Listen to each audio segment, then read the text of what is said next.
Hi there, I am Mohammad Ahsan Ahad. Welcome to British America Language Center. I would like to tell a story. The story name is The Lion and the Mouse. Once upon a time, the lion was sleeping in the forest, and her side a small mouse was playing.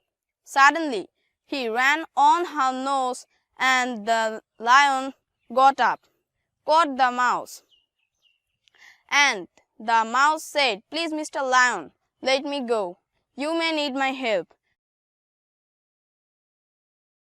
And the lion loudly laughed, "Ha ha ha," and said, "How can you help me? You are so small." But the lion left he. 1 month later, the lion was walking in the forest. Suddenly, he was trapped in a net and shouted, "Help, help, leave me out." And the mouse ran faster, and her sharp teeth he cut the net and free from the lion. And the lion said, "You are my best friend." And mouse said, "You are my best friend too." That's it. Thanks for watching this video. Like, share, subscribe this channel.